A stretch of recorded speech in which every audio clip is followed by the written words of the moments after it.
No sniffing.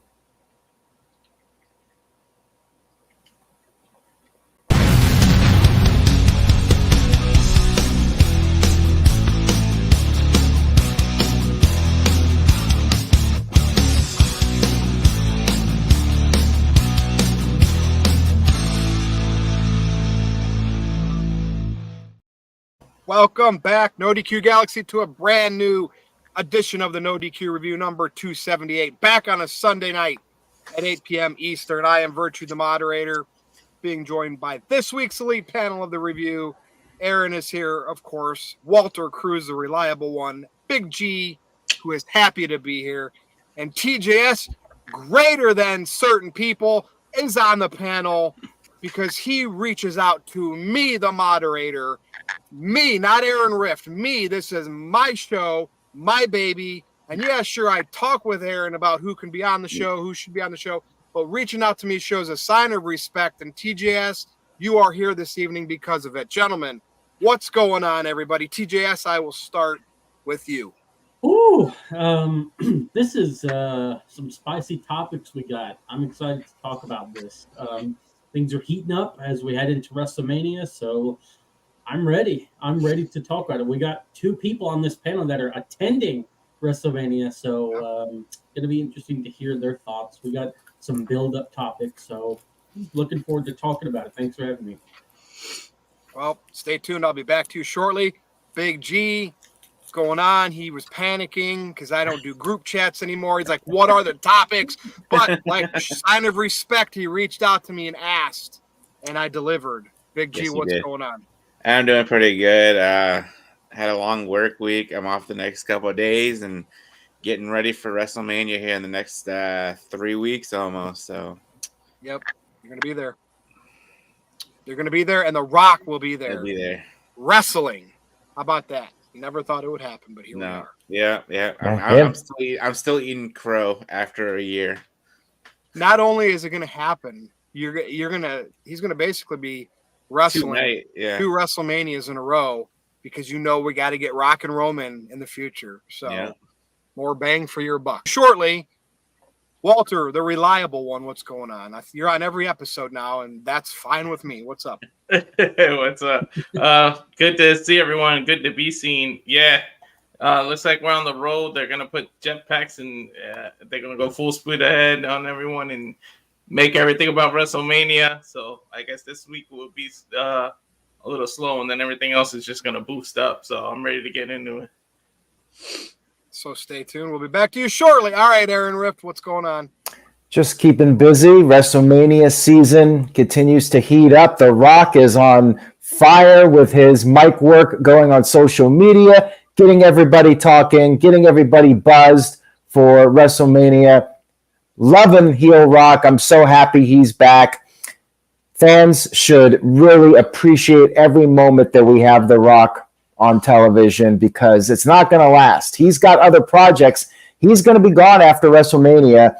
I'm sure he'll be back, but enjoy it while you can. Do not take The Rock for granted. He is absolutely killing it. So happy he's back and looking forward to tonight's discussion. Let's get it going. All right, well, let's get this topic out of the way here. There was a couple more matches made official this week on SmackDown. We are now going to see Logan Paul defend the United States Championship in a triple threat against Kevin Owens, who he'd been feuding with over the last couple months now. And then Randy Orton got injected into this, so that'll be a nice little triple threat match. I just want everybody's take on that. And then a lot of people feel like LA Knight should have been in a feud with Logan Paul for that title. But instead, he's going to have some one-on-one action with AJ Styles. And AJ's a legend. Getting a WrestleMania match against him, I think that's good stuff. LA Knight will probably have some good things happen for him after WrestleMania, so we'll see. Stay tuned. But gentlemen, what do you think here on these two big matches? WrestleMania's 2 nights. The show's got to start getting filled in. I mean, last week we talked about Sami Zayn versus Gunther, so we got a couple more matches added right here. Thoughts on them, TJS? Well, I'm actually all right with the triple threat match with Logan Paul and the U.S. title. I mean, we had an Intercontinental title triple threat last year, so another mid-card triple threats, that's fine with me. Randy and Kevin and Logan, I think they'll kill it. I think it'll be a really good match. However, I mean, we're going to get to predictions later this month, but I kind of see this being a little predictable. I'm not going to give away what I think, but I think it's a little bit predictable. Either way, I think it's cool. Two top baby faces in Orton and Owens having a match with Paul. I like it. As far as AJ versus LA goes, Shane McMahon and AJ Styles had a good match, so I'm sure LA Knight and AJ will be no different. I think maybe after LA beats him, then maybe AJ will come to his senses and go back as babyface. But I think it's going to be good. It'll be fun. This is a loaded WrestleMania card already, and like you said, it's still taking shape. But man, I'm really looking forward to both of those matches already. So we'll see. Yeah, I mean, 2 nights of WrestleMania. There's going to be over 12 matches. I mean, you got to fill them in with stars, and that's what's happening here. They got various titles, so why not put them on the line? And at least in a triple threat, anybody can win that title. I mean, yeah, sure, if you could say it's predictable with Logan Paul, but hey, you never know. Big G, what do you think? Here. I'm excited for both of those matches, but I'm looking forward versus you forgot to mention this match. I don't know if it's not important to you, but brother versus brother, Yeet versus no Yeet, Jimmy versus Jey Uso. I'm excited for all the matches that they announced, obviously. But Randy being in the triple threat match, I mean, he's the legend killer. He'll probably be there to put over Logan Paul. And then you got LA Knight versus AJ Styles. LA Knight last year at WrestleMania didn't do anything, so this is a big spot for him, especially with like AJ Styles. I'm sure they probably worked together previously in Impact Wrestling back in the day. And then, like I said, Jimmy versus Jey Uso. I'm excited for that, but I'm excited for all the matches. I told Aaron a couple weeks ago the card could completely suck, but I'm happy to be at WrestleMania. So. That's all that matters to me. I feel like we've talked about Jimmy and Jay because the bloodline every week, and I think somebody at Tuesday night brought up a super chat on that because we were talking about who should win it. Like, a lot of people were thinking, well, Jay. If they do, they should bring in They need to bring in Rikishi to make him the special guest referee. You think the referee or just there? Or just there, maybe. So timekeeper. Okay. Yeah, there you go. All right. Well, thank you for that, Big G. All right, Walter. Yeah, I'm excited about everything on the card too, but it's biased because we're going Big G.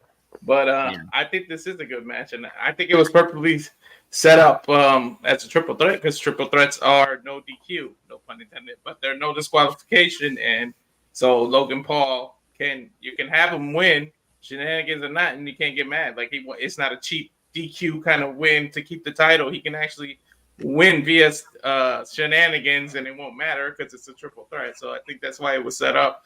But hopefully, KO and Randy Orton work on this this transition from a stunner to RKO without the person having to jump out of their, having to obviously make it too obvious that they had to jump into it. Like he was jumping out of the Austin way. Theory.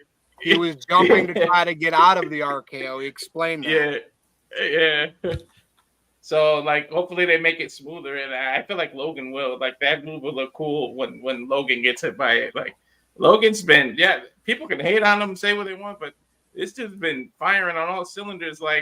When did you ever think you'll see a sponsor in the middle of a WWE ring? This dude Logan got primed to be a sponsor on the mat. He's got everything he does just turns into gold. So people can hate on him all they want, but he's one of the best celebrities that turned into a wrestler. He took it serious, and I'm so glad. So I'm looking forward to this match. And I'll spoil it. I think Logan's walking away keeping it with the title. I'll spoil my prediction. I think this is set up to make Logan look even better as a star, and he's walking away keeping this. And then, like I said, LA Knight versus AJ Styles. Hey, he's got somebody that's going to work a good match with him, and you can't complain. I mean, AJ's jacked, ready to go. See, that's the thing with WrestleMania. I always used to like every match but the main event, because it's like the main event always had the big build, and then it was like it just seemed like it was over, and it went up like let's reboot for next year. So I always like piecing together all the different matches. Now, at some point, WrestleMania undercard used to be a lot of filler, a lot of squash matches, a lot of, if you go back and watch some of those older WrestleManias, but then somewhere along the way, the show stealing matches started popping up all the time that were like these type of matches. I mean, look at the Intercontinental title match last year. That was last year, right? Yeah. There's always those matches that when they're over, you're like, damn, that's a good match. And believe it or not, when they do their job, you not only have a great time watching those, you're even more excited for the main event because you're like, man, WrestleMania, I think a lot of times these matches are so good, you get underwhelmed by the main event. Right. Which could be somewhat problematic too. Aaron, what do you think? With a couple more great matches and a great undercard for WrestleMania if you're a wrestling fan. Yeah, I'm really liking this card. I think on paper it's one of the stronger WrestleMania cards that WWE has put together. Yes, it would have been nice to see LA Knight go for the US title, but they could always save that for SummerSlam. SummerSlam's going to be in Cleveland, and that right there could be a clue as to who's going to win the triple threat. I like the triple threat, though, because that adds a little bit more intrigue. Maybe Logan Paul can lose the title without taking the fall, and there might be some dissension between Randy Orton and Kevin Owens. I just feel it creates a more interesting dynamic, and we've seen some really good triple threats over the years in WWE, including last year at WrestleMania. So I think it's the right call, and I like the variety. Like, you don't have any other triple threats on the card. Why not have one for this one? I like it. I like AJ Styles versus LA Knight. Good first opponent for LA Knight in his first WrestleMania match. AJ will give him a good match. And Jimmy versus Jay, we all knew it was coming. Glad to have it confirmed. And we still have a few more matches that can be added to the card. We'll have to see what they come up with. But as it stands now, I think this is one of the stronger WrestleMania cards on paper, and I'm definitely looking forward to it. Okay, well, I just wanted to get that out of the way. Now, we kind of have a two-part main event tonight because I want to talk a little bit about Cody challenging Roman. And, I guess they're going to have some time coming up on SmackDown this week. And then we're going to talk about The Rock and how he cuts the promos on social media and with the profanity and all that stuff. So stay tuned for that because we're going to definitely talk about both of them. But first, guess who made her debut for AEW?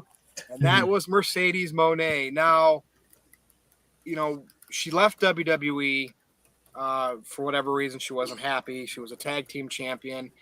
And there's one thing to be a heel. Like, I am better than everybody else. I deserve the most money, and I'm a superstar. To be a heel in that spot, I'm fine with that because that's to be a heel, you got to make people hate you and envy you. I don't get CEO ball. I don't get this at all. I don't know why. To me, this is the fakest. I'm not saying she is a very good wrestler. She's part of the 4 horsewomen. She has great matches, but this to me screams that she thinks she's bigger than she really is. I mean, she was basically in a revolving door of females in WWE. Bianca Belair came in, and she was the next big thing. And Mercedes Mone can't handle that in her life. She needs to be the top star. And I always said you got to go and make the most money you can. Obviously in WWE, she wasn't making peanuts. So from that aspect of her going out and getting money from a money mark like Tony Khan, like Okada just did, great. You got to milk these people while they're dishing it out. I just don't. I don't see it in her. And I know there's a lot of people that are fans. And again, I'm not saying she's bad. What I don't see is this top main event, best female wrestler. I just don't see it. I think she's one of many really good female wrestlers in the business today. And I'm not digging her. So convince me. I hope some people want to tell me I'm wrong here and convince me on Mercedes Mone. Big G, I'll let you go first here. Again, I preface by I do not hate her. Right. I get you. You know what I mean? I just don't. The character, I just don't buy it, and it doesn't make me want to see her. I mean, in WWE, she was the boss, but in your mind, you got to think you're the best. So she's gonna go out and be the best that she can be, and if it comes off the wrong way to certain people, it's gonna come off that way. But then some people are gonna like what she does. But I'm glad that Mercedes is back on national television. It's been over a year now since she's been on TV. And when she came out with her new theme music, I thought Gunther was debuting with the whole symphony thing, and the promo that she cut was pretty standard in the way, hometown hero coming home and saying, she was thanking the fans for supporting her through everything that happened, and we'll see how it goes with her in AEW, because we've known Tony Khan for over a couple years now with the women's division in AEW, and it seems to be tanking. I mean, I love Toni Storm, what she's doing with this whole timeless thing.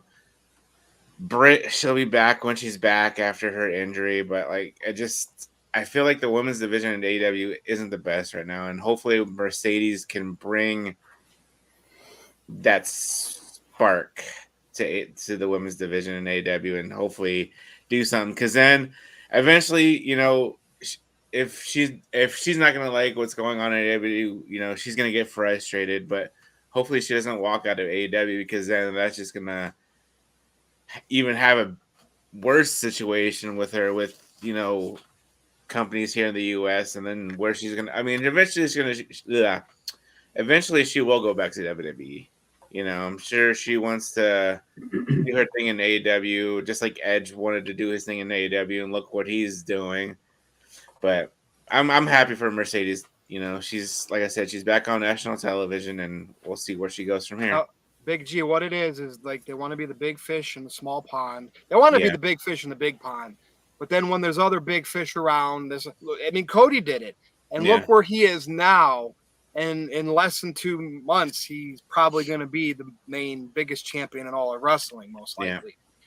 So that sets a precedent of, well, let's leave and get the respect that I think I deserve, and then they'll want me back even more. So she's obviously playing that political card, and she had out. There's a guy that owns a promotion that pays wrestlers a lot of money to have him there.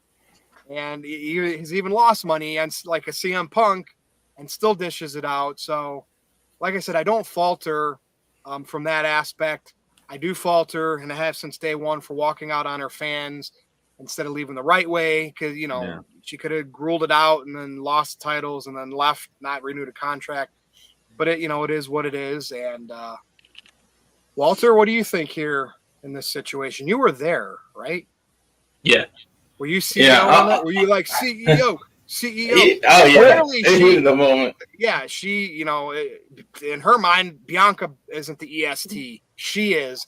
But now she has to be in her own promotion so that can get, it's like they're very similar characters, like in a way. Mm-hmm. How ironic that they had that WrestleMania match as well. Yeah, like I know what the rating, people are saying the ratings, but I can tell you people were happy she was there. It was hot. It was like loud as hell in there. I don't know how, I didn't watch it on TV or how it came off, but yeah, it was going. The problem with me is that I don't think it should have been the opening segment. It should have been the surprise. It was like everybody saying the worst kept secret, like when CM Punk was debuting in AEW, but I don't think it should have started with that. It should have ended it and then started with a face off where if you do something with Willow, like you go you do something like that. But Tony Khan did it the way he did it. I just think it set the standard of Dynamite too high with her starting, and then the rest of the show kind of it kind of took the air out of the arena. But even though the show was good, but that was my problem with it. I don't think it should have started with that. But at her age, make the money you can make. If somebody's going to offer you the contract and the money, we would do the same thing. Somebody offered me that much money, I would sign it. The problem, I think, why she's rubbing people the wrong way is that the timing of the podcast she did is bad. You debuted a week after that podcast. in AEW, where you said inevitably you'll be back in WWE. So you already kind of put a timeline on your AEW career. You made it seem like this is a placeholder. So that might rub people in the locker room off the wrong way.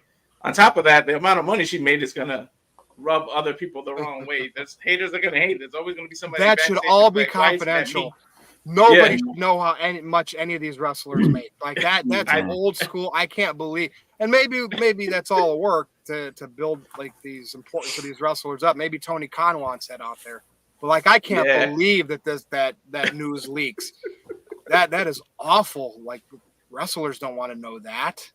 Yeah, I wouldn't want how much I make out there either. Yeah, it's true because already you created bad blood in the locker room. That's my point. Like already we're going people like, why does she deserve it and I don't? Like people like Britt Baker can say that, or Deonna Purrazzo. People like you're already creating tension by doing that. But I'm all right with her being in AEW. But you're right that CEO thing it would work better as a heel, but.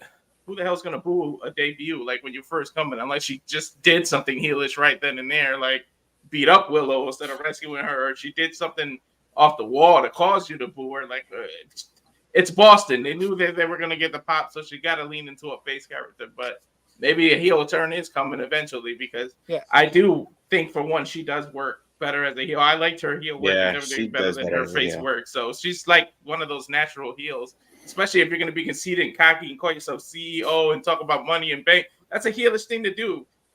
Faces don't walk around, even though a lot of them are the most popular, like Stone Cold Rock when they were faces, made the most money in the company. You don't go around bragging about that when you're a face. And wrestling, someone in the chat's like, oh, athletes, this is wrestling. It's a show. It's a TV show. You don't watch like a movie and like you're worried about, well, Tom Cruise made $10 million at role. You try to escape into the movie. Pro sports is a business. It's real. They're competing for prizes that people bet on. I guess there you can see why. But like in wrestling, it's like you don't see Roman Reigns out there like I make $7.5 million a year. That could be part of his character, but you don't see that. Like it's in wrestling, it's just very, very, it's very tacky, I think. Especially when you're trying to build other stars to at least kind of be equivalent to your top stars. So we got to kind of like blend that in where we don't know how much they make because all the top stars they're all good enough to be there, right? Even though so and so gets this and that. Like wrestling fans they want to know too much information like that. It's just bogus. It's absolutely bogus. Anything else, Walter? In a predetermined world where it's like you make this money because I predetermined you to win these amount of matches, and me as the creator, I created you and bold. Yeah, it was you that got yourself over in camp, but I molded you into that basically. So it's like you can't compare a predetermined sport to like NBA and NFL and why these people make money because they're elite athletes that are. I mean, wrestlers are athletes. Don't get me wrong, but I'm saying it's all predetermined. Like they decide they can make or break you. In other words. We were never saying, I wonder how much the Undertaker makes. You know what I mean? Yeah. You don't care. Oh, Kane, man. He deserves almost as much as the Undertaker, but not as much. Like it doesn't matter. But again, it doesn't mean that's the facts that leak out there. But it's just weird the type of news that needs to be put out there, and wrestling fans consume it. All right, TJS, big Mercedes fan over there or not? I liked her in WWE, and then remember she would always win a title but lose her first defense. She's clearly, and I just think in her mind, like it should have been her, not Becky Lynch, for that WrestleMania main event. She should have went over Bianca Belair in that WrestleMania main event. And I always thought, hey, you get up towards the top, you stay there as long as you can, win or lose, it's fake. You do your job, you play your role. Maybe she's just doing a real good job, but like I just believe that she's just a greedy bitch. And if she was a heel, great. Problem solved. Best heel character there is because I hate her. But she's not. She's supposed to be a beloved, like, cried for me. I made it. You know what I mean? Like, I don't know, fake tears, but go ahead, TJS. Well, this was no first dance. I'll say that. This was not equal to CM Punk in the United Center. I don't know. This just didn't feel like a big deal to me. Maybe that's just because I'm not the biggest Mone fan, but I don't know. Like, she came out there, and I was like, oh, what a surprise. And then I saw in the chat, people were saying, oh, well, she puts butts in seats. Did this show sell out? Aaron, do you know? Did this show? No. It didn't. Wow. So if you can't sell out your hometown, can you really say that you're putting butts in seats? I mean, we'll see, but I don't know. I agree with Virtue. I don't really think that she's worth all. We're not going to talk about, salary, because that's all speculative anyway. Yep. We're not 100% confirmed, but I don't know. This is just, I don't know.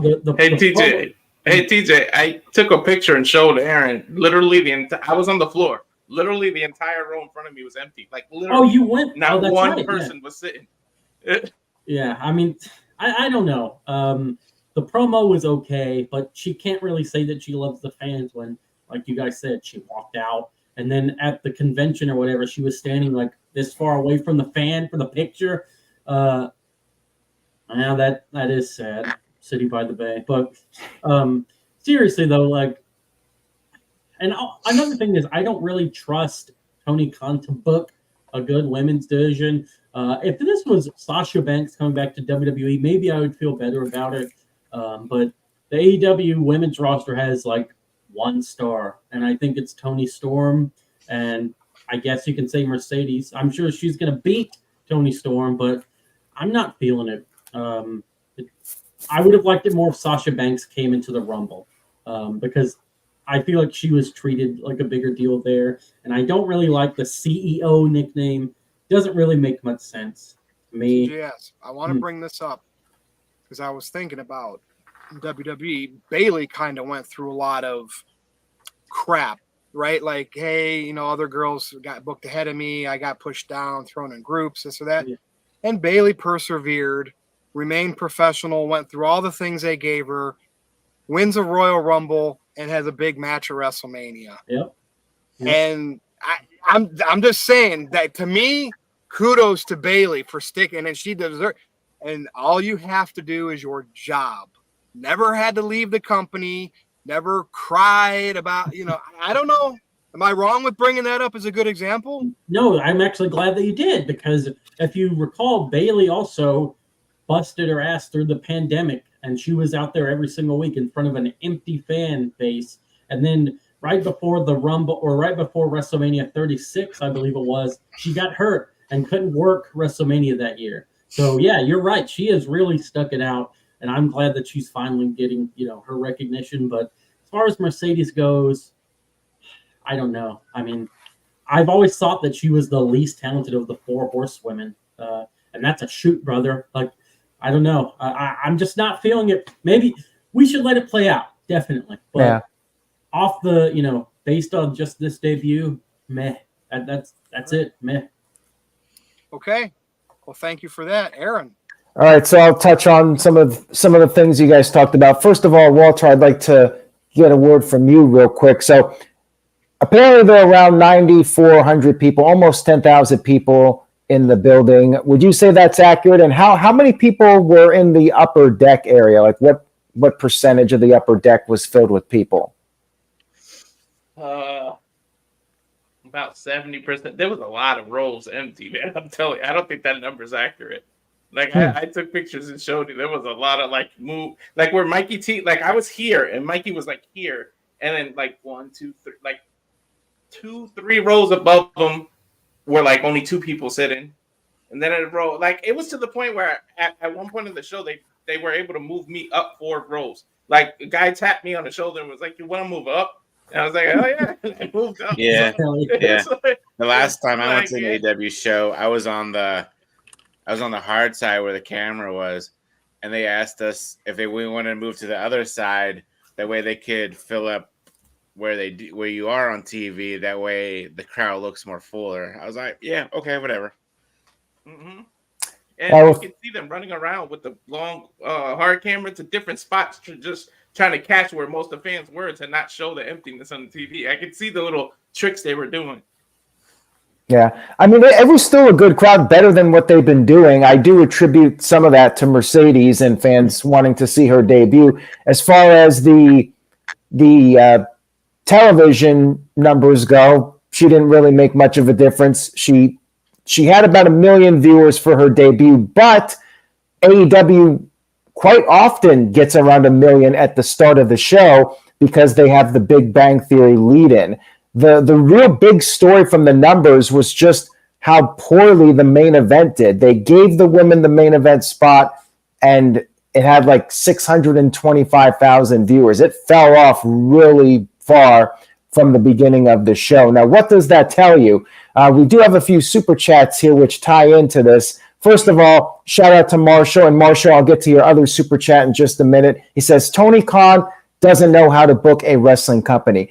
I would disagree with that statement just as you put it, because he knows how to book to a certain audience, and AEW has drawn some big crowds. They drew 80,000 people to Wembley Stadium for their first show. He knows how to book wrestling for wrestling fans. Now, if you want to talk about the women's division, that's a different story. I think the big concern with Mercedes Moné is that she will fizzle out. I thought she had a good debut. I'm not a fan of the music and the CEO chants. I feel like it's too forced, trying to get people to chant that. Wasn't a big fan of the music, but I liked her promo, and I still think she has some star power. But my concern is that it will wear off, just like with what we saw with Saraya. She came in, and there was all this buzz. Saraya's coming back out of retirement, and it just fell flat, in my opinion, after several months. And then you look at Adam Copeland, and I'm a huge Edge fan. I think we all are. But I feel like his star power has fallen significantly since his debut. And that's why I think people are concerned about Mercedes Moné, and maybe why there's a lack of excitement from some people, because they're thinking, well, it's going to be the same pattern. It's going to be the same thing that happened with Saraya and Adam Copeland, where 6 months from now, she's just going to be another random person on the roster. Now, if she can keep her momentum going, reinvent herself, then maybe things will be different. Walter, what do you have to add? I just want to say what you said about the whole main event. That was the main reason why I feel like you shouldn't have opened with it. Because if we were there, like, use me as an example. I'm not saying I was only there for her, but if my main reason was for her, and you gave it to me at the beginning already, like, why the hell would I care about the main event anymore after that? You gave me what I wanted right at the beginning. Like, that's what I meant by that. Like, exactly what you said, how the main event fell off. You should have just had her debut during the main event or something. But the problem with that is, if you save her for the main event, the whole show you're going to be just waiting. You're going to want, you're just going to be sitting there like, okay, can we get to Mercedes now? And you're going to have people chanting, "We want Moné," or whatever. Like the first dance when they opened with Punk, you knew they weren't going to wait until the end for Punk to show up, because, people want it. And unfortunately, patience is a virtue, but it's not always happening these days, man. You're right, Walter. They do want the instant gratification. So, well said. And we do have a few more super chats here. Psycho Jet Black, or actually Marshall, said, Mercedes Moné for AEW commissioner. What, you don't want her to wrestle? Like, that's her strongest attribute, is her in-ring skills. Yeah. And there was a comment in the chat room about her character not necessarily being likable. And I get that. I always had a problem with Bret Hart when I was a kid, because I thought he came off as arrogant. When I was like 10 years old, I was actually not the biggest Bret Hart fan, because I always felt like he was too full of himself. But that was just him being confident. But, confidence can cross over into arrogance, and sometimes, that can rub people the wrong way. With Mercedes, I agree that she's way better as a heel. So it's just a matter of time before she goes in that direction, I think. And we'll see. Like you mentioned earlier, we have to let it play out and see where this goes with her. Maybe it'll be a big hit. Cody did elevate his star power after leaving WWE. Can Mercedes do that, or without the WWE marketing machine, will she fall and just become another person on the roster? So I think the jury is still out on that right now. We do have another super chat here from Psycho Jet Black. And we also have another comment which is going to be deleted. I got it. I did it. Okay, thank you for that. Thanks for the money. Yeah, thank you for the $1. And Psycho Jet Black says AEW needs a company-wide storyline to draw in casual fans. I mean, that is something that they've needed for a while. And I'll say this, as good as the wrestling is on AEW, I think it's a star-driven industry. AEW's numbers will go up when they have a bona fide star on their television show. They need star power. The stars bring in the viewers, and AEW has a lot of good wrestlers, including the women's division. They have some talented women, but the one flaw of Tony Khan is that he has kind of made the women's division like the bathroom break segments of the show. They get their one segment or maybe two, but usually one segment, 9:15 to 9:30. It's kind of just there before the main event. And they get a couple pay-per-view matches, but they're clearly positioned to be the filler matches in between the bigger matches on the card. So the real key to Mercedes is, can she elevate the women's division? Will they give it a higher profile on television? Will it be more of a focal point? And will it move numbers? I mean, that remains to be seen. There's a lot of questions. Will Tony take a risk and give the women a higher profile position on the show?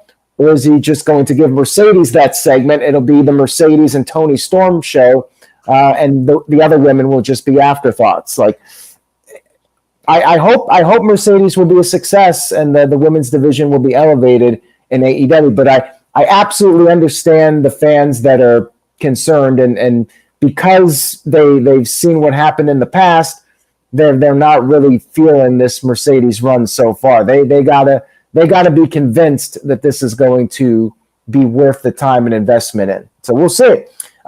We've got a couple other super chats unrelated to Mercedes.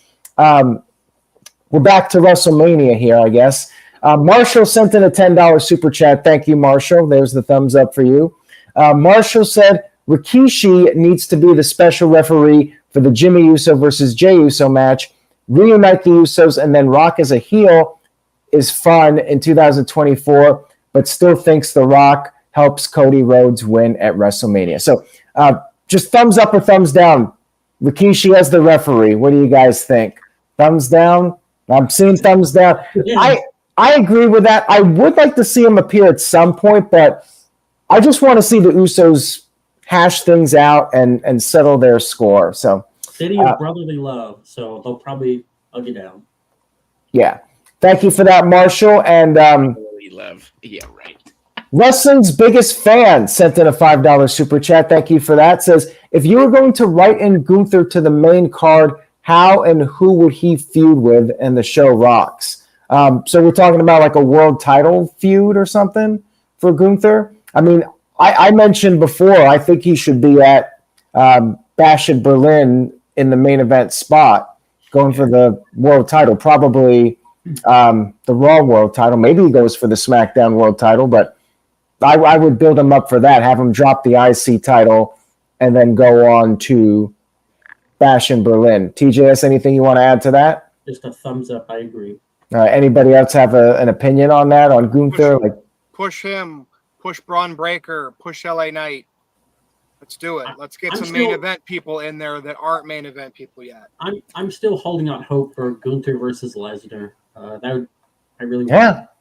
I mean, that's a real shame. Like, that was going to be a hot match. Like, that's maybe the one disappointment I have about WrestleMania right now. Like, I know all the Brock Lesnar stuff's going on, but like, that would have been a hot WrestleMania match. Gunther versus Sami Zayn, it's going to be a great match, but as I mentioned earlier, you need more than just a great wrestling match. You need the star power, and unfortunately for Sami Zayn, his stock has kind of plummeted a little bit, coming off of last year. He definitely cooled off, and Gunther already beat him. Gunther already beat him on television last year. So Lesnar, there would have been the intrigue. Gunther has literally his biggest challenge. This is going to be a rare match where maybe Gunther is the underdog instead of the favorite. So, man, it's a shame. It's a real shame. That would have been a hot WrestleMania match. That's my one disappointment with the WrestleMania card up to this point. I know. Thanks, Vince, for sharing texts with Brock Lesnar, you jackass. You son of a bitch. Doing it for everybody. That's You it, did. man. They should have used that was your chance to make a bigger star, like somebody surprise call up from NXT, like a Trick Williams or something, and he's instantly made a star by dethroning the monster that nobody could beat. Like you, that was your chance, man. Or even Gunther versus Braun Breaker. I would have loved to have seen that. You know, as Virtue just said, you got to push some new stars. You know, it'll be a great match, but it feels like, you know, they kind of just had to come up with something, and Sami Zayn had no role for WrestleMania, so they threw him in there. Who knows? Like maybe Chad Gable gets added. Maybe Gable gets added to the match. Who knows? But anyways, the Vista Experience shout out sent in a $2 super chat, so thank you for that. Says, TJS, Becky is the least talented of the 4 horsewomen. Hey, guys, what do you think about that, TJS? Becky didn't walk out, so she's able to be above Mercedes, in my opinion. Okay, so you respect the people that stick around and don't walk out on the company. Be an adult and stick to your job. So does that mean you're not a big CM Punk fan? You're not a big Stone Cold fan when he walked out on the company? Okay. There you go. That is a great segue. What is the next topic? All right, let's get to the main event, guys. Okay. First part of the main event, I do want to talk about The Rock. Now, I love that he's doing these weekly promos on his social media. 5, 10, 20 minutes long sometimes. And, you know, I see, these wrestlers can, you know, he can cut unscripted promos on his social media, but these other wrestlers can't or they'll get in trouble. Okay, well, this is The Rock. He's the biggest star in the world. He can do whatever he wants. And in 2024, if he wants to swear, he can swear. I don't buy that anybody in the company is mad that Rock is swearing on his own social media. That's a bunch of bullshit. That's marks on dirt sheets trying to stir up stuff that's not even there. Rock knows what he's doing. He knows how to elicit emotion. You can go to several Rock movies where he swears in these movies. It's not hidden. He's the biggest movie star in the world. So I am personally fine with all of this. Like, look, he's back. He's part of the board. He has to prop himself up in that role right now, even if that means he has to make it look like he is better than Roman. He acknowledged Roman, so it kind of pulls the blankets up a little bit to keep like Roman from reacting on TV a little bit longer. But we need The Rock to do this, to overshadow everybody and to look like this big star that can get away with anything because of his power and his position. Because what's the end game? Roman and Rock bloodline. Roman's already established as this top guy because of his run with the title and everything. Rock has to come back into this wrestling bubble and say, I'm still what I've always been as well. And I don't understand people not seeing that. Like, The Rock needs to do all of this. And he's saying a few swear words. So what? Who wants to go first? Big G? Oh. Yeah. Big G. Wait, just hold. Big G likes to go first, so we don't take his ideas. All right, Big G. The Rock, like, here's the thing. For years, you of all people said Rock ain't never coming back to be part of this wrestling world. Now he is. Now he's going above and beyond doing stuff on his social media, which wrestling has always been a second tier of entertainment in the Hollywood business. But yet Rock is putting it right up on that same pedestal like it's important. No. Come on. People should be bowing down to The Rock because he's going to be gone again at one point. When his match with Roman's done in the future, we probably won't see Rock much anymore. Maybe occasional here and there. Enjoy it while it lasts, Big G. I mean, I sat through that whole 20-minute promo a couple weeks ago that he posted on Instagram, you know. I mean, he is one of the best talkers in the business still. Just with that promo and the promo last week about the Cody Crybabies and him wearing the cowboy hat and stuff like that, it's just pure gold. And I'm still eating crow after, 2 years, a year and a half saying, oh, The Rock's never coming back. But you know what? I'm happy that The Rock's back, damn it. Because he is entertaining as hell. He's entertaining as a heel. Yeah, I kind of see it. We probably all see it that he's going to eventually turn on Roman at WrestleMania Night 2 to help Cody win to set up the whole thing for next year. If that all comes to fruition. Who knows? Maybe not. But yeah, The Rock cursing on social media. It's 2024. People curse every single freaking day. I mean, Aaron just said "son of a bitch" on the NoDQ review.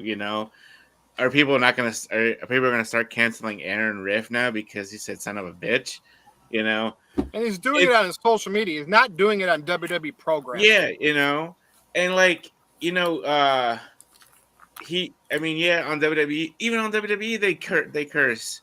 He was they say the B word, they say ass, they say shit, whatever.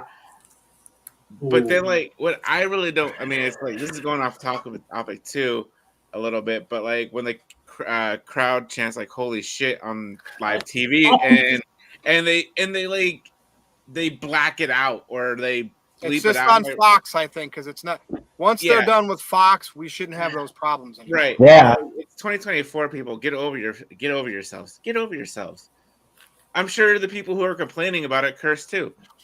But The Rock needs to have this presence. Yeah, he acknowledged Reigns on screen to just kind of kill that for a little bit. Right. But he has to make himself look like this powerful thing, or else how are we going to get the final boss? Yes. He's calling himself the final boss because he's taking this whole director of the board's TKO thing, and making it into a storyline, saying I'm the final boss. If you want to get to Roman Reigns, you have to go through me on night one.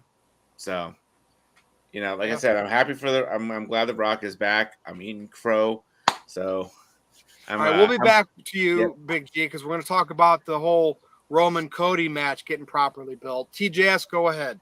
Talk about Rock doing whatever the F Rock wants. Yeah. So in regards to the profanity by The Rock, I want to drop the F-bomb so bad, but it is the effing Rock. No one is going to say, oh, hey, can you not do the swearing on the social media? It's The Rock. If he wanted to say an F-bomb out there live in the ring, he would do it. It's The Rock. I don't know. I have to just keep saying this because, damn, it's not that big of a deal. It's not like no one's ever heard a swear word in their lives. And again, this is social media. So it's not like the networks can, dock or ding WWE for, excessive profanity. But I'm loving these promos. I've watched each and every one that he's done so far on X, and very entertaining. Would they be as entertaining without the profanity? Maybe not, because I feel like that's just part of Rock's gimmick. That's part of his shtick. And I think that's the gist of it, man. He's The Rock. He can say what he wants. And I feel like no one should be rubbed the wrong way.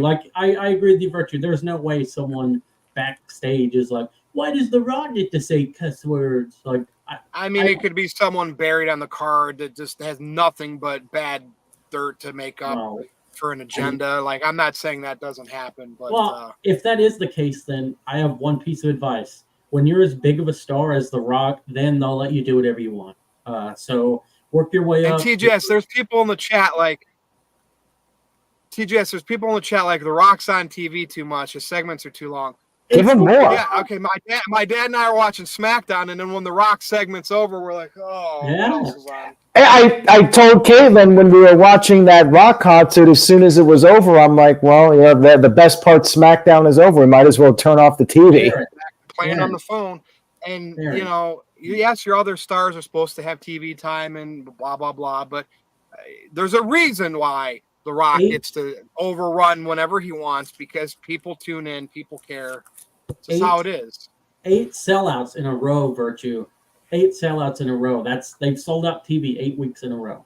Or is it 4? They've done a lot of sellouts. 8 weeks or 8 sellouts in a row. Maybe not 8 weeks, but 4 2 week. It's been a lot. There's been a lot of sellouts, and I think without Rock, you're not having the sellouts. I am kicking myself for not buying a ticket to SmackDown. You son of a bitch. Okay, everybody listen to me.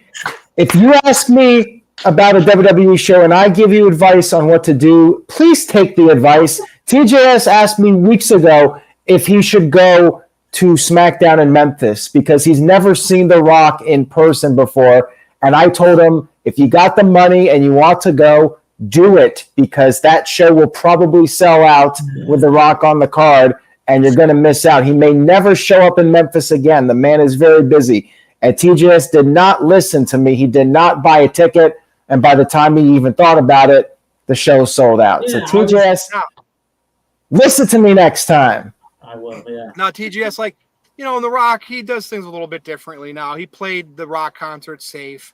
He didn't play the guitar like he would, you know, he didn't go off of memory. He had his little stand there reading his lyrics. And again, we don't know. He might be in the middle of memorizing a lot of lines for an upcoming role in Hollywood. So I give him the benefit of the doubt, and it still played off quite well. I mean, there's a lot of times you'll go see comedians and stuff, and they have teleprompters that you can't see in the crowd. And it's the trick of Hollywood. That's how they do stuff. But his delivery is as good as ever. Yes, and that's what really matters in the end. And even when he wrote the stuff on that's a good veteran move right there. Cena was the ass that let the fans behind the scene because The Rock was dominating him so much. Cena had to do that to try to get one up back on The Rock. That thing with The Rock having the promo written on his arm, I think that was a work. I think they tried to pass it off like it was legit. I think they purposely did that so John Cena could get one over on The Rock. Got you. You write your promo. Because The Rock is so strong. And Cena's great, too. I mean, with all due respect to Cena, he's fantastic. But The Rock, as I mentioned on my Friday stream, he is in a league of his own. And you know, I feel like Cody and Rollins, like, they can't really combat that because The Rock is so damn entertaining. He can smoke pretty much anybody on the mic with a few exceptions. Really, I think only a few guys like Steve Austin, because Steve Austin was red hot. He could hang with The Rock, and then a couple other guys could hang with him. CM Punk could. I mean, your arms are too short to box with God. Punk did a great job holding his own with The Rock. Cena could for the most part, but I believe that thing with the writing on the arm was a work. And beyond that, The Rock is awesome. Like, embrace it. He is the man. Give him the whole 2 hours. He is plugging WrestleMania. He is going on his own channels, which have millions of followers, and he's promoting the hell out of WrestleMania. He's going hard. He is going fast and hard to get as many people watching this show as possible. And enjoy it while you can. The Rock is pure entertainment. Perfect. So, Aaron, you kind of went right there. Now, I'll come back to you in case any super chats. Okay. Walter, anything you want to say on The Rock profanity? We still have to talk about WrestleMania's true main event, but go ahead. The first thing I will say is I swear the like information is leaked by WWE on purpose to get people to talk about it. Like, it's all crap. Like, this whole that there was a notice going around, people told not to swear. I think it's all just them working on this because they knew that this video would get a reaction out of everybody. I think it's just WWE trolling with people because they knew the dirt sheets would jump on it. You put live bait out there, the sharks will come biting. So, like, I feel like that's what happened with that. But I'm fine with The Rock. It's Rock. He's a grown man. Let him speak the way he wants to speak. Plus, next year Raw is moving to Netflix. Maybe they'll start talking, maybe not as far as the F word, but you'll see more edgier and cursing and stuff because it's on Netflix. They don't have to worry about the censors and sponsors jumping down their throat as much. So maybe this is a look to see what you'll see in when WWE moves to Netflix. Who knows? But I'm totally fine with it. You guys said everything. I feel the same way. Okay. Grow up. There you go. So enjoy the ride, right? Is that what you're saying? Yeah. Enjoy the extra promos on social media. It's something we got almost every Friday, right about middle of the day. Boom, it pops up there.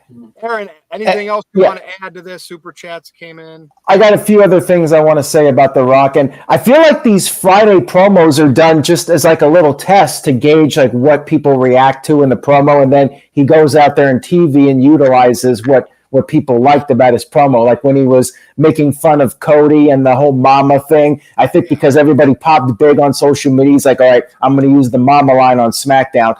The dude is brilliant. he is a genius, and I will not tolerate Rock slander on the NoDQ networks, whether it's here on YouTube or Twitter. I will defend that guy to the end.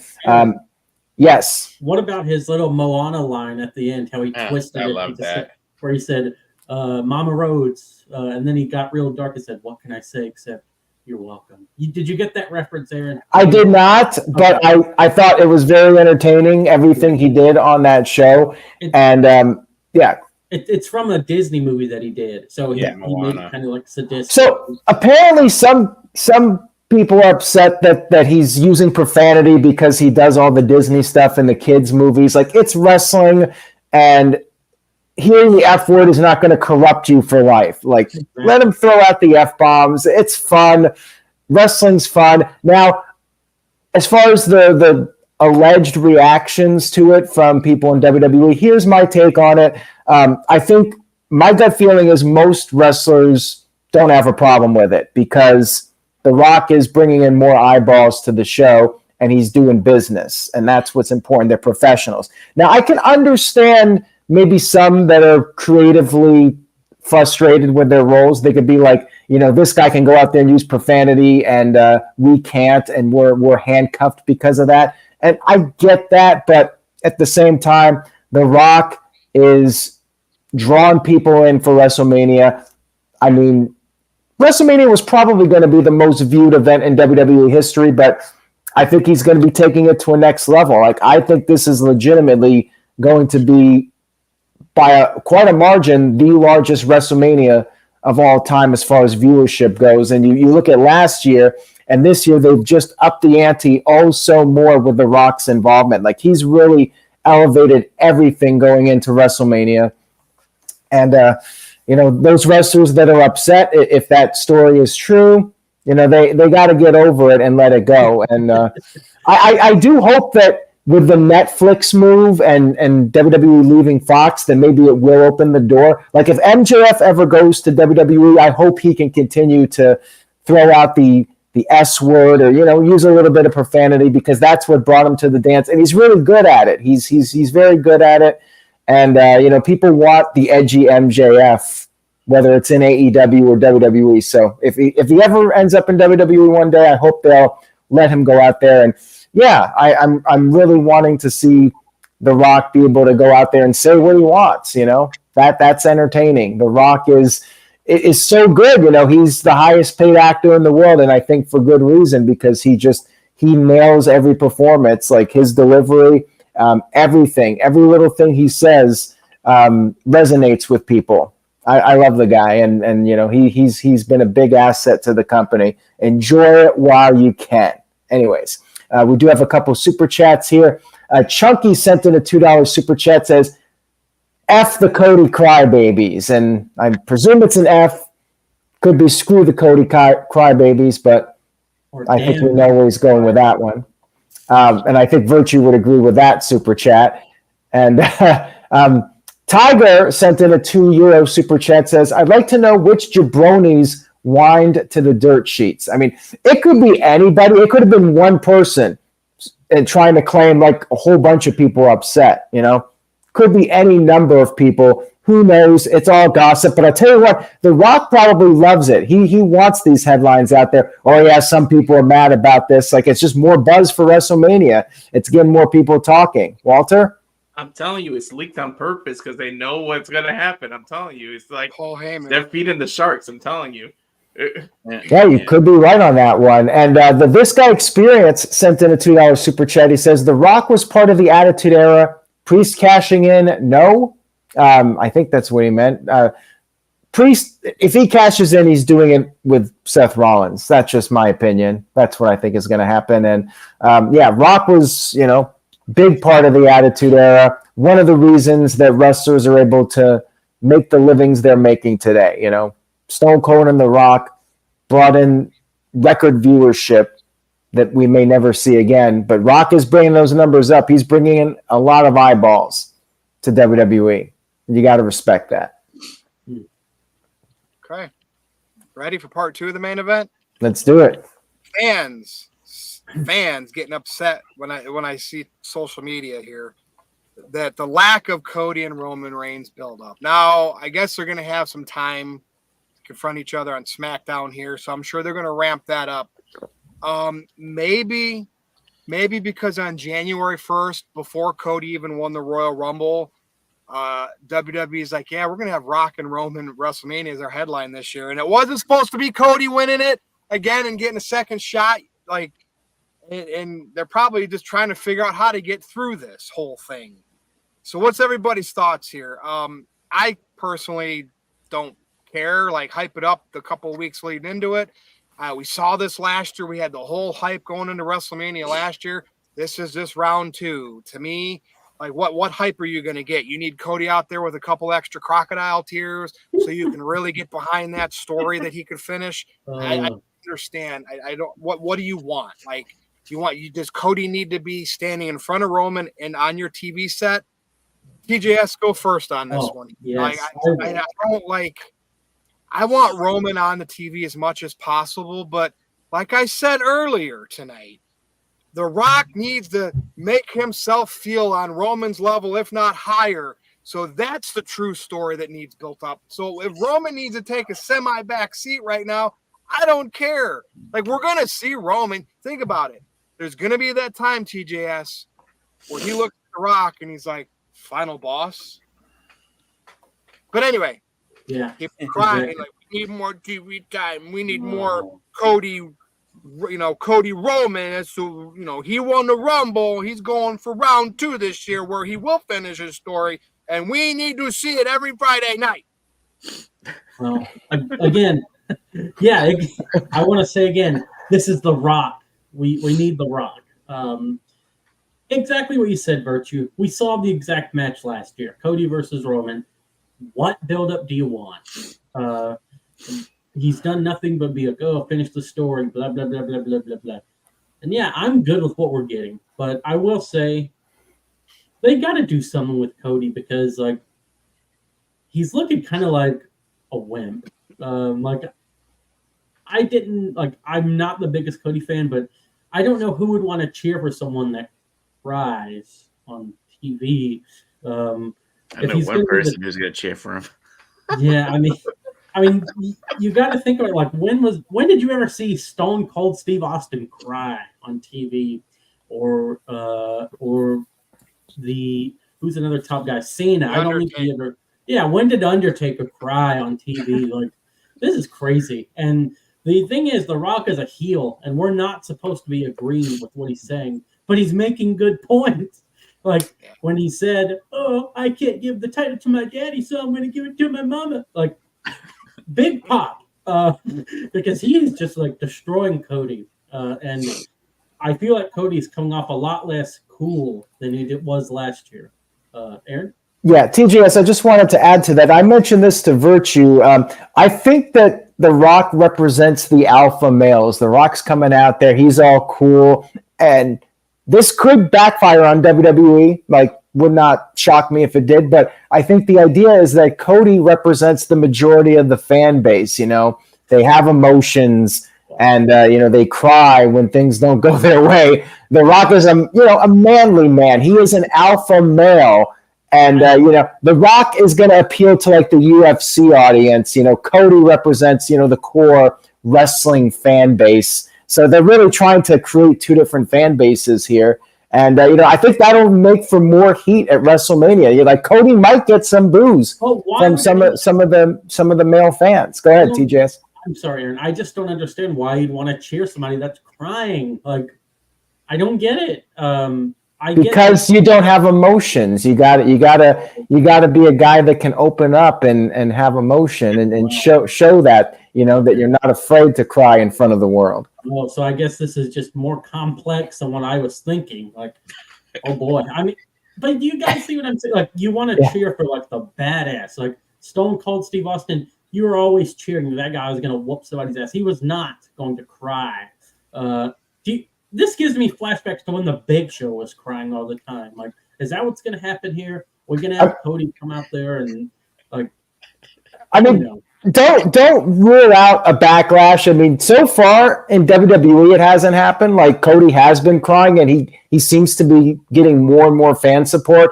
But look at AEW. The fans did eventually turn against him. And I'm not sure if you agree with this, TJS, but Tiger sent in a $2 super chat and says, Cody's crying as his suffering succotash moment. I mean, do you think they're going to turn against him because of this? No, I don't. And that's the thing that I don't get, man. Like, I don't know. But it will after it's held the title for a few months. Oh, yes.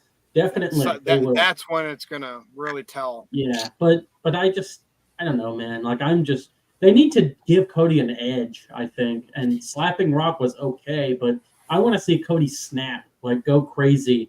Have him face a jobber on Raw or something and like beat this dude to the end of his life to show that he can really go out there and not be like a soy boy. Like, but the Rock is like, bullying him. The Rock is the cool guy in high school, and Cody's like, the nerd, and he cries when he gets picked on, type of thing. And more people can identify with Cody Rhodes than The Rock. Well, I guess instead of booking him as the underdog, because he's not a short guy, I don't think he's like 6'1" or something. Moderately tall. Instead of booking him like a Daniel Bryan underdog, they're just going to make him cry, and that makes him the underdog. Giving layers to that character. I don't know. Maybe I'm just nitpicking. He wears his heart on his sleeve, TJS. Okay. Well, Creed's back this year doing a reunion tour, so I'm sure they can throw some Cody highlights up to a Creed song. Here we go. It's coming. It's coming. Take me higher. But just to wrap it up, I mean, I'm okay with Roman and Cody not facing off every week because Build was last year, and this is, like Virtue said, this is just part 2. We're gonna have high drama when that match is going on, and it's more than halfway through the match, and people know that we're getting close to that moment. It's gonna be high drama. It's given. They're going to still have their couple of weeks. I'm sure it'll kick off this week. Friday and SmackDown, get some meat and potatoes behind that match. So just chill, people. I just hope Roman wins. That's all. Jeez. Never say never. I'm trying to create doubt out there, and I've created some doubt for those Cody fans. All right, Big G, what do you want to say here? I mean, what else is really to say? No, they did everything they did last year to hype up the main event, and I mean they're sprinkling in some of the stuff with Cody and Roman during the whole segment with the 4 of them on SmackDown a couple weeks ago, and it's not like they're not mentioning each other. They don't have to be in the ring face to face to be talking. They can be talking smack about each other. Cody talks about it on Raw about Roman, and then Roman will talk about Cody on SmackDown, and then we still got 3 weeks till Mania, so they'll have a couple they'll have a face to face here coming up in the next couple of weeks, so it's not like it's the end of the world. I don't know. So I'm loving this whole Cody crybaby thing and how WWE is using it to the best of its ability. I love Dave LaGreca. I met the guy in person. He's a nice guy, but he's taking this whole Cody crybaby to like the next freaking level. Calling out the Rock to be on Busted Open, and I know LaGreca's working too. But it's amazing how this whole Cody crybaby thing has just like become this whole thing. Ziggler put him in his place pretty good about the whole Cody stuff. That was great. So, I mean, like, just get over yourselves, people. Just enjoy the ride. We are getting Roman versus Cody night 2, the main event, and we all know what's probably most likely going to happen on night 2. So, just like I said, just enjoy the ride. Yep, well said, Walter. Yeah, I don't know what the people want. Like, what the hell do you expect? Like they're focusing more on the tag match because the tag match determines what the main event of night 2 is going to be. So that's why they're plugging it more in the Rock and Roman. Roman's not on TV. Like, seriously, like, how do you want them to push it? Like, what do you want Roman to do? Go in the ring, read half a story, and stop and be like, just like me, you're not finishing your story or some shit like that. Like, what exactly do you want Roman to do? Like, it's more about the You know what tag they match want, because it Walter? determines what the main event. It's What? more Cody fans than Roman fans. They want Roman on TV to start showing doubt like he can lose because that gives them the reassurance that Cody's going to finish his story. That's what they want. They want that. They want the Roman like not sure of what's going to happen. You know what I mean? And that's what they're getting pissed about. Yeah, most likely, but I'm fine with what they're doing. Like it's more about that tag match because you got to get to that step one before you get to the next level to see what kind of match the main event is. Like that's why they're not worried about it. You still got 3 weeks. They don't have to put all their eggs in one basket. We're having fun with The Rock right now. Like, can we just enjoy the ride? Strap the seatbelt. Like, why do you have to be like, well, why isn't the It's not about that. It's about the entire feud, the bloodline, Cody and Seth. So they're including everybody. They're not just focusing on Cody and Roman. Like it's because it's not just about them two. It's about everything put together.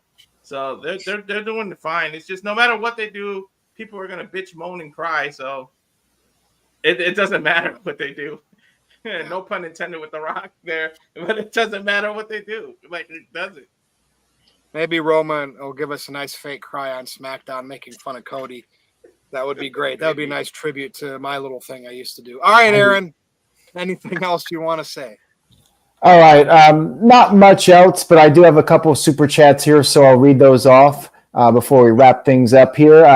This guy Experience sent in $2. He says, you can cry after winning the belt, like name redacted and Eddie Guerrero at WrestleMania 20. Chris Benoit. Cheeseburger. Yeah. But yeah.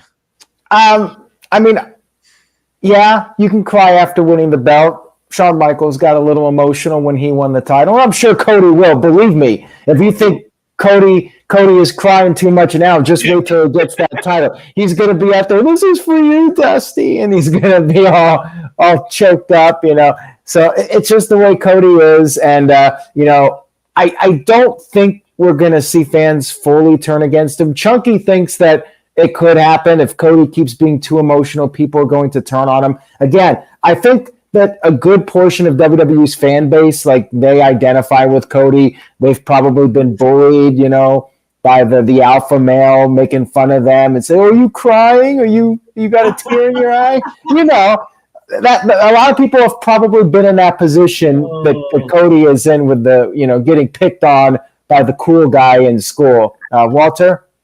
I honestly don't think it's the crying that's gonna get people to turn against him. It's just no matter what Cody does, his reign is not gonna compare to Roman's. Roman had this title for so long that I said that a long time ago. No matter who wins the title, it's not gonna compare, and then that's gonna be the issue. People are gonna get disappointed and be like, "This isn't the kind of reign that Roman had." It's like because Roman had it for so long, now you're kind of screwed either way. Yeah, and you know, one of the other things we were going to talk about was Roman Reigns and like how he kind of feels like a background player. Like, I don't think The Rock is appearing on any more shows now until maybe the SmackDown before WrestleMania. But like, he's not on Friday's show coming up. They're focusing on Roman Reigns versus Cody. So we got like 3 more SmackDowns before WrestleMania where they can shift the focus over to Cody and Roman Reigns. But I have to say, like, I think The Rock definitely elevated this storyline, and without him, I'm not sure if it would have been nearly as intriguing as it is with The Rock added to the mix. And we still got Rock versus Roman Reigns in the future, so we're probably not going to lose that match unless, you know, Rock gets seriously hurt or something. Hopefully that doesn't happen. Now, this guy Experience, I did not forget your other super chat. I do have a starred section here on StreamYard, so every super chat is in here. I do get to them. This guy Experience said, was it the Brock Lesnar feud to show that Cody is tough? Yeah, it was, and Cody is tough. We've seen it, and maybe that's why, because he's not. He is like kind of like Daniel Bryan as an underdog, but also he's a guy that can beat the top guys. He beat Brock Lesnar, and we know he can hang in the ring. We know he can beat the best of the best. So, you know, it's just the crying thing. Some people don't like it. Some people think it's fake. Some people think it's crocodile tears, you know, that sort of thing. Cody is, you know, just trying to to get a reaction out of people. But, up to this point, it's been working, and I think most fans will support him. But, hey, he could get some boos at WrestleMania, and that's what's going to make it fun. There might be some Rock fans. There might be some Cody fans. It's going to be a tremendous atmosphere. And to me, as a viewer, that's the most important thing, that the fans are fully invested and they're loud and they're cheering constantly. That's going to make the match all that more better. So that's all I got to say at this point about all that. That's it. Yeah, we said it well, and stay tuned. We'll be back to talk about what happens with Cody and Roman's confrontation from SmackDown coming up this Friday. Let's go around and do our last words. I'm ready to get out of here. TGS, good to have you back. You're greater than Mo Camera. You reach out to me respectfully to ask if you want to be on the show, and here you were. Go ahead. Yeah, absolutely. Thanks for having me on, fellas. It was a good one. It's St. Patrick's Day. I don't think anyone's wearing green, so just pinch yourself. And I really like these topics. Looking forward to WrestleMania coming up. Follow me at TYLRJSPHSMTH on X. And that's about it. I think we got a NoDQ meetup. Walter and Big G are going to be setting that up. I believe so. Just once they get the good plugs. So TJS, you could still buy a ticket to WrestleMania and take a trip to Philadelphia. Oh, yes. I guess I could do that. What are those?